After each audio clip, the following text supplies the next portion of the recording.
Good morning and welcome to Super Sunday Club. Hope you've had a good week. So today I thought we'd start off with a little bit of a puzzle. I don't know if you're any good at sort of crosswords and counting puzzles, but I have a word which is 8 letters long and I'd like you to work out what it is.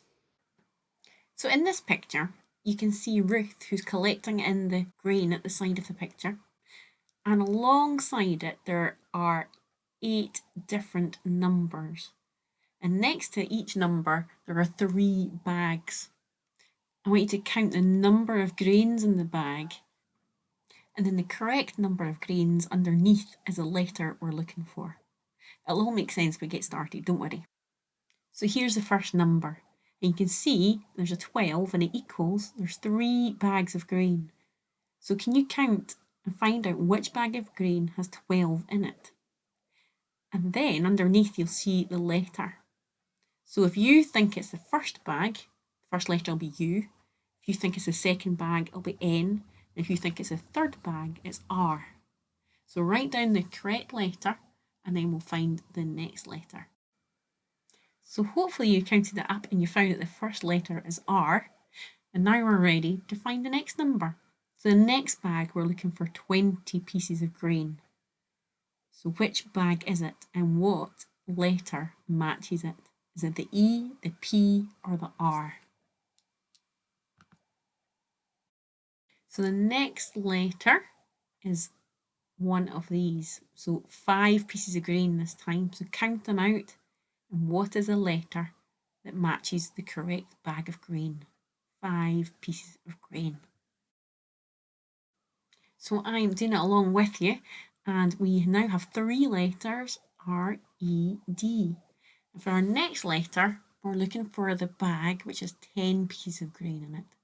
Can you count up? And which letter is our next letter? So now we're looking for 8 pieces of grain. So count up the bag. And which letter is going next in our 8-letter word? Going too fast, just pause the video. But we're on to our next letter, and this time we're looking for 16 pieces of grain. And which letter is next? Is it M, is it W, or is it L?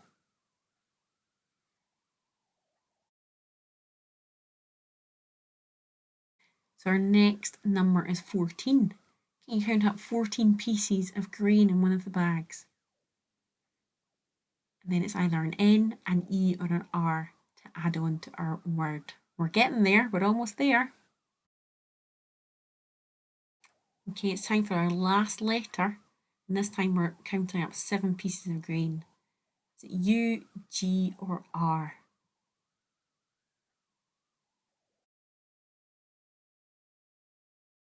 Our final word. What is the 8-letter word? Have you worked it out? Yeah, it's Redeemer. Redeemer. And I want to explain a little bit more about what that means. So Redeemer, it's quite an unusual word, maybe not one that we use very often. Someone gave me an Amazon gift card and it's worth some money. So when I want to buy something with it, I have to put in the code and use the card, and then I will get what I'm due back. What I'm doing is redeeming the Amazon gift card and getting what it's worth back to me. So a redeemer is somebody that buys back something. That's important for the next part of Ruth's story that we're going to hear today. There's another 2 things I want to tell you that are quite important. There were a couple of rules back when Ruth and Boaz were around. I want to explain them. So firstly, there was a law that if a young woman became a widow, like Ruth did when her husband died, the man who was the nearest relative to the husband should then marry the widow and buy back any land that belonged to the husband. This all sounds very complicated. But basically, in Ruth and Boaz's case, Boaz was a relative of Naomi and therefore Ruth's dead husband. So he could be a redeemer for Ruth. However, he wasn't the closest relative. And we'll find out about that in the story. The other thing that we need to know to understand what's happening here is today, if we make a contract, a promise, we probably get a pen and sign a piece of paper to say, yes, we agree to this. Back in their day, they didn't do that. What did they do? They would bend down and take off their sandal, and they would give it to the other person as proof of their agreement. And other people would be watching, and they would be witnesses that the person's sandal had been passed on and they'd made an agreement. A little bit strange. I don't know if you'd fancy doing that around the playground. But that's the way things happened back then. So there's two things to remember as we move on to the last part of Ruth's story. So when we left the story last week, Ruth and Boaz were going to get married. But it wasn't that straightforward.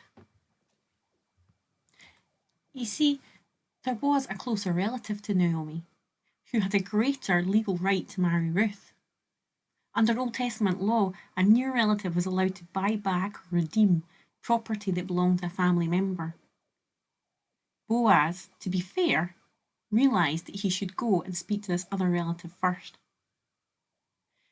One thing in Boaz's favour was he was a wealthy man. The other relative would have to buy back all of Naomi's property to be in a position to marry Ruth. The relative, on thinking about it, decided to give up his right and let Boaz be the redeemer. To show this was legal, the relative followed the custom and removed one of his sandals to give it to Boaz, and everyone was witness to this. Acting as a redeemer, Boaz had now acquired the property that belonged to Elimelech and his 2 sons. In addition, he acquired Ruth to be his wife. And the marriage was blessed with the birth of a son. They called him Obed, which is a shortened form of the name Obadiah, which means servant of the Lord. The name was a fitting choice, for Obed was to grow up to become the father of Jesse, the grandfather of David, and even an ancestor of Jesus himself. God had had a plan for Ruth, and God was going to work out his plan in the generations to come.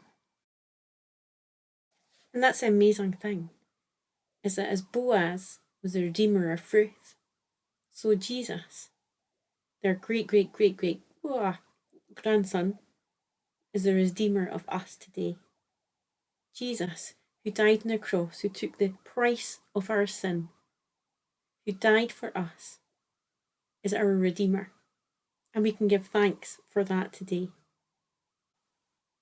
Help us to learn from Ruth, who trusted in you, and help us to live our lives each day for you and with you. Amen. Let's finish with a song that I'm sure you all know, Our God is a Great Big God. And I've chosen this because it ends with how wonderful to be a part of God's amazing plan. So let's celebrate that Ruth is part of God's plan, we are part of God's plan.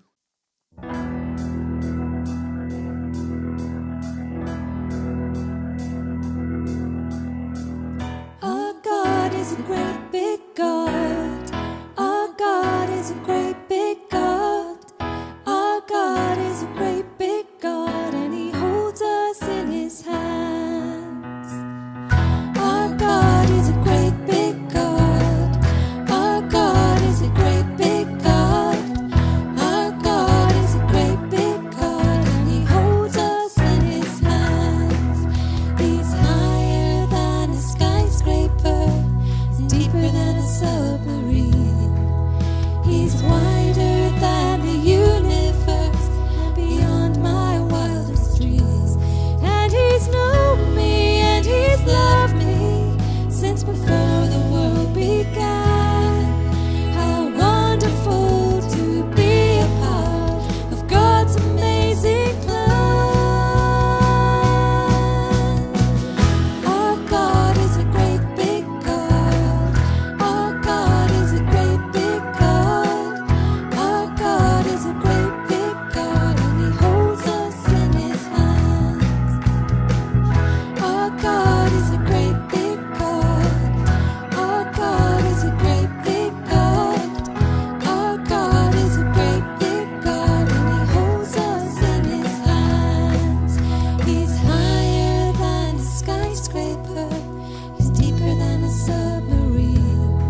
and He holds